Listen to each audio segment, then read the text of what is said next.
Well, throughout this semester, I'm going to be asking you to do what I call two-column problems. Basically, the idea is you're going to do some mathematical work and give reasons for each step that you're performing, okay?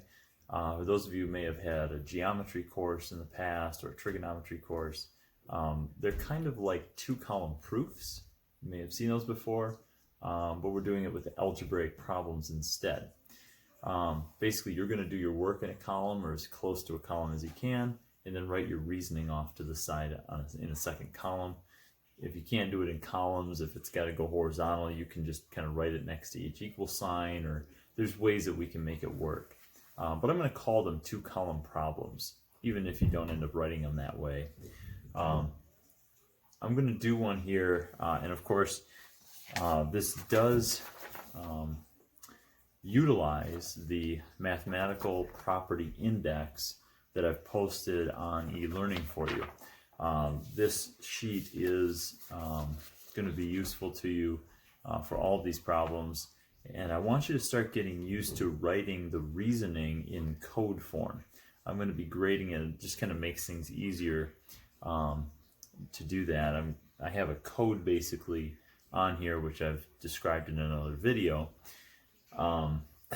And so I want you to start utilizing that and getting used to that. You'll have maybe one or two problems per section when appropriate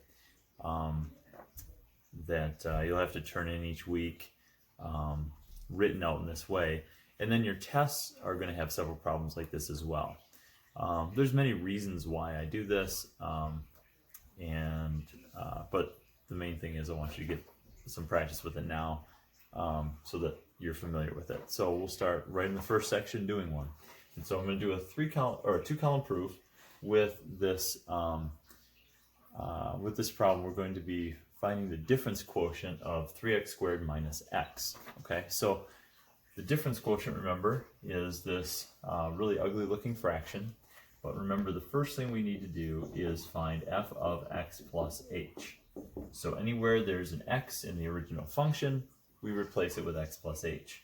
So we'd have 3 times the quantity x plus h squared minus the quantity x plus h. Okay, so each of the x's gets replaced with an x plus h. Now that's not really a mathematical property, that's just following through the definition of a function at this point. From here on, we'll be using the property list. Okay, so the first thing I would do to simplify this is to expand the x plus h, right? So you have 3 times x plus h times x plus h minus x plus h, or minus the quantity x plus h. Now what I've used there is a definition of an exponent. If you're squaring something, it's multiplying it twice, or repeated multiplication. So I would maybe write that, and that's not actually on my mathematical property index because it's a definition. So I might just write definition of exponent. I do have to do some updates on this list, and so you may find it there at some point, some of these definitions or some other properties that may be missing. As I find things as we go, I'll be adding things to the list. Okay, so at this point, I would need to distribute, right? I want to distribute the x plus h times x plus h and distribute the negative, the minus, into the other x plus h. So 2 applications of the distributive property. So the first thing here is I'm going to do x times x times h, then h times x is another xh, then h times h is h squared. So that's distributive property. FOIL method is distributive property. It's just kind of a repeated distributive property. Then here I would distribute the minus, so it's minus x minus h. And so that's 2 applications of the distributive property. Now, the distributive property has a code. It's on the second page here. It's under simplifying polynomials, if you can see that. And so the code I want you to use is going to be poly2. That's the distributive property, okay? Poly2. So the code is there, the number is there. So I would write poly2 because that's the name of, or that's the code for that property, okay? Okay, the next thing I would do is another distributive property. I'm going to distribute, oh no, I'm not, no, I'm going to combine the like terms first. We'll distribute again in a moment. Let's combine the xh and the xh, and that will give us 2xh. Now that's combining like terms. Now again, rather than writing combining like terms there, I want you to use the code, which would be poly 1, okay? The first property there under the polynomial properties is combining like terms. So I'm going to write in poly 1, because that's what I did. I combined like terms. Then I'm going to distribute the 3 again, so that's 3x plus 6xh plus 3h squared minus x minus h. Okay, so it's a distributive property. I'm going to call that poly 2, right? Same property. And now if I can combine like terms, I will, but there's nothing here to combine. I can't do that. Can't combine the like terms. So this is it. That's as far as I can go. The next thing I want to do is I want to finish my numerator by subtracting the two functions. So when I do f of x plus h minus f of x, okay, well that combination, I'm going to take this long polynomial here on the bottom, that's the first function, so 3x plus 6xh plus 3h squared minus x minus h, right, that's the first function. Then I got to do minus, then the second function is the original 3x squared minus x, okay?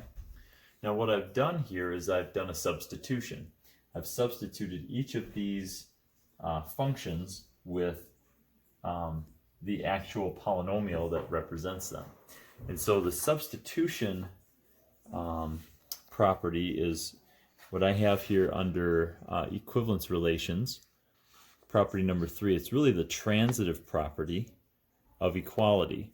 And that's really what substitution is. If you have two things that are equal to a third thing, you can substitute in for the third thing. Anyway, that's what the property is. So I'm going to call that equivalence relation, or EQREL 3. Equivalence relation 3. Then, let's see, what would I do? Distribute the minus over here. So that's going to be 3x plus 6xh plus 3h squared. I'm missing something. I am. I don't know if you noticed this or not.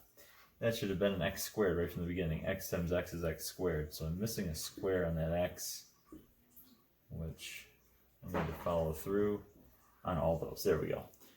Something wasn't adding up right. So 3x squared plus 6xh plus 3h squared minus x minus h. And then here I distribute the minus. So it's minus 3x squared plus x. That's again a distributive property, which is property poly 2. And then anywhere that I can combine like terms, I'm going to do that. Here I've got a 3x squared, and here I have a minus 3x squared. Those add up to 0. I also have a minus x and a plus x. Those add up to 0. That's combining like terms. So I'm going to write what's left. 6xh plus 3h squared minus h. And that, because that was combining like terms, I'm going to call that poly 1. That's the first property under my polynomials. Okay, so now I have my numerator completed. What I then need to do is go back and put that in above the denominator of h and then simplify further. So I'm going to need to erase a couple of things here.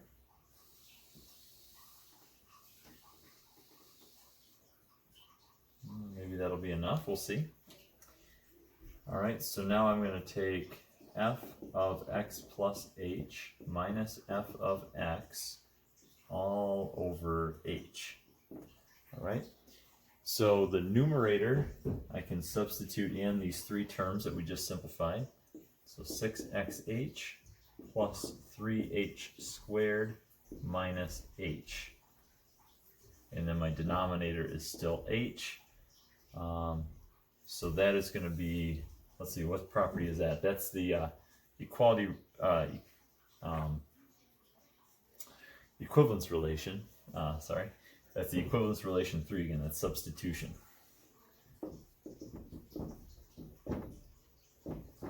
Okay, equivalence relation 3. So now I can simplify this. Notice that each term in the numerator has a factor of h. If it's a common factor, I can pull it out. Well, where does factoring fit into the properties here? Well, if I factor out an h, I get 6x plus 3h minus 1, right? And then I still have the h on the bottom. By pulling out an h, you'll notice it's actually the reverse of the distributive property. You're really using the distributive property backwards. But the property itself doesn't specify what direction you use it, if that makes sense. So if you notice here on the distributive property, you can distribute the a in to get ab plus ac, or you could go backwards and take the a out. Either way, it's still the distributive property. So factoring out a GCF is technically the distributive property. So I'm going to go ahead and write it as poly 2. Okay. And then the last thing I have to do is, I notice there's a common factor of h. I need a little more space. There's a common factor of h here that can cancel out, because anything divided by itself is 1, right? So I have 6x plus 3h minus 1. Now, I don't have that as a property on my list, which means that there's an update right there I'm going to need to do. I'm going to have to put some division properties in here. Anything divided by itself is 1, 0 divided by anything is 0, those sorts of things. So I'm going to have another category in here. So I'm going to have some updates to do. Yeah, currently I don't have that. So at this point, I'm just going to say that that is cancel common factors. Eventually I'll have a code for that as well, okay? Right now I don't. So, but by the time you guys see this document, it may be there. We'll see, I got to update that. Okay, so anyway, that's how we go through and utilize that paper, that document. There's our answer, 6x plus 3h minus 1. That's our difference quotient in simplified form. And so I want you to get familiar with this. I'm going to try to show a video each section, or an example each section of using that where it can be done. There are some sections we're not going to really be able to do that, but that should give you enough practice. And there may be somewhere I skip, but I'm going to try to get that so you can get some practice with doing that. Okay. All right, hopefully that helps you out and clarifies some more of the difference quotient for you.